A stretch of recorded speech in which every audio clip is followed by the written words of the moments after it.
Sunday, March 18th, 2018, Monaco 64, home of alternative economics and contrarian views. This morning I want to talk about money, governments, the banking system, how money has actually been hijacked by governments over the centuries. And I want to thank first a troll that commented on my old videos. I saw this comment this morning and I was reading the comment, and actually maybe he's not even a troll. Maybe, I feel sorry for this person. Maybe this person's been educated in Oxford, Cambridge, or Harvard, or Yale, or maybe this person's just pure ignorant.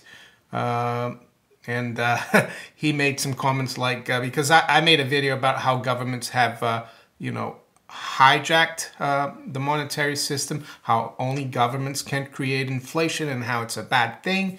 And this person, or he or she, I'm not sure, I think it's a he because the name looked like a masculine, and he said, what are we going to use for money if we don't have pounds? Inflation is not necessarily a bad thing. Governments can't counterfeit money or value because they're the ones who can create it by law. But this guy definitely doesn't know the history of money, and that it's not governments that created money. Governments have hijacked money.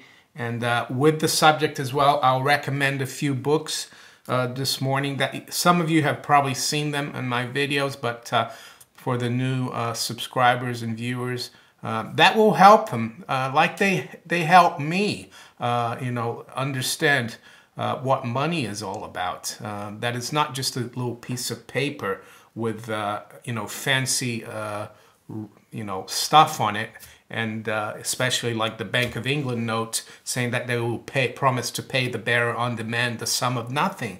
Or the Federal Reserve note, which is just like a fancy green piece of paper, or the euro that doesn't even have, just says euro and the amount.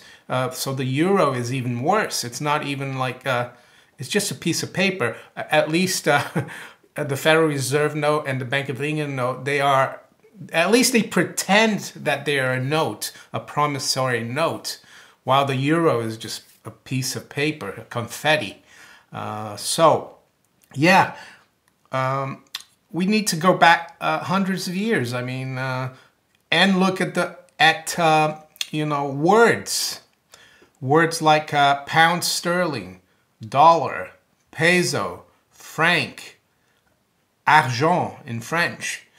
These words all derive from precious metals. Dollar derives from thaler. Joachim's thaler in Central Europe. I think it was present-day Bohemia. It was Joachim who used to mint a silver coin, and it started getting a lot of usage in the market, in the free market, and people used to call it Joachim's thaler. Tal means like a valley in German. So that's how the dollar came about. Then the Spanish started using the thaler, and they called it a peso, which means the weight of silver. Then, argent, what does argent mean in French? Silver. Pound, sterling. That's quite obvious. It's a pound of sterling silver. So, and this is the first book I want to talk about. This is the classic that people need to read. And this troll or poor ignorant soul that made these comments on my video needs to read What Has Government Done to Our Money by Murray Rothbard. It's a classic. And it's not just for the United States. It's for every country. He talks specifically about the US. In it, he explains first how money started. And this is like, a lot of you know this, people started out bartering. A lot of times they didn't have the right commodity or right service to exchange with someone else. Someone else had the commodity or the service that they needed, so they couldn't barter. You know, it wasn't convenient. So through trial and error, the market, you know, the market decided, or by, how can I say, custom, people started using things that were the most marketable commodity. And what does the most marketable commodity mean? It means that it's something that anyone, anywhere would always want in exchange for something that maybe someone would not want. So that's what's the most marketable commodity, and that's what money became. And it can be anything. Nowadays, it's a piece of paper that is forced upon us by legal tender law by the governments. But it used to be, it could be after the end of World War II, for example, in Germany, cigarettes were money. Most adults smoked back then, so they exchanged cigarettes for anything. It can be conches, it can be livestock, it can be grains. But over the millennia, gold and silver have been the most marketable commodities, something that everyone wants. The marginal utility of gold never goes down. It's not like when you drink a lot of water, you stop because you don't need it anymore. Gold, you will always want more for some reason. That's just the way it is. And it facilitates exchange. And that's what money is all about. And money has to have a usefulness. It has to be of intrinsic value to the transaction. It can't be forced upon people. It has to be a voluntary market transaction between, you know, economic actors, between individuals. So what government has done, they've come in and hijacked the monetary system. They've made it illegal for people to use anything but their paper for money. 1933 Gold Confiscation Act, that's one of the most blatant acts of thuggery by government. And FDR used World War I statutes to help him with the executive order that went on to confiscate people's gold or money. And we've been in that system ever since. The same thing for the UK. UK started even earlier. You know, it's been gradual, but it started in 1694 when the Bank of England was given a royal charter to be the government's bank and to be able to create silver or gold out of thin air. They were able to. They started, you know, the fractional reserve.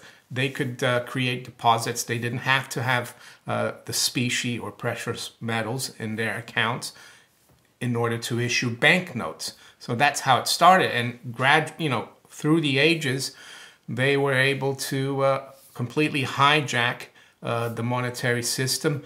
By 1914, with the war being another excuse, they suspended the gold standard domestically. And since then, people have been accepting these Bank of England notes called pounds. But they used to be receipts for real money that was used in the market. Most marketable commodities like gold, sterling silver. But people have been so brainwashed into thinking that these pieces of paper, this promissory note, is money now. And of course, you can't use anything else to pay their exorbitant taxes. So that's how they keep us under their thumb, the majority of us at least. So yeah, I recommend this. If you're listening to this video, the guy who made that comment, what government has done to our money.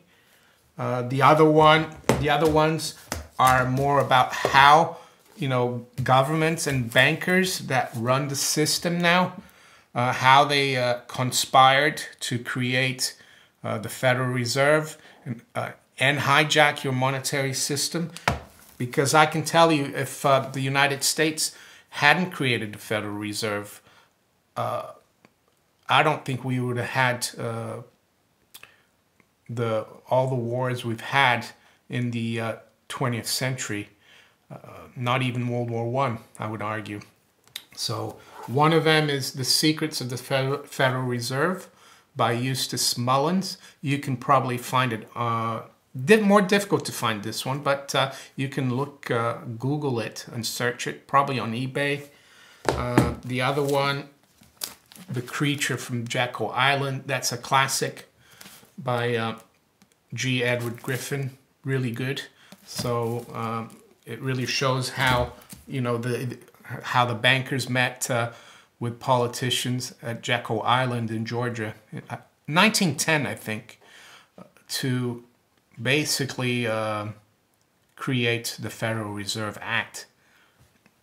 And then the other one that is a classic is The Law by Frederick Bastiat, one of my favorites. And it shows how governments are supposed to be a force for good, not for fraud. They're supposed to create laws to protect individuals, their property, their life, and that's what it's about. But the fiat money system goes completely against that. So for that troll or that ignorant guy that made that comment, I hope that helps you.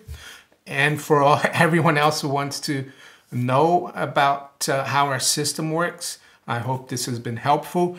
And yeah, if you enjoyed this video, please like, share it far and wide, share it on all your social media platforms. You can also follow me on Steemit and on Twitter, and I'll talk to you later. Take care. Bye.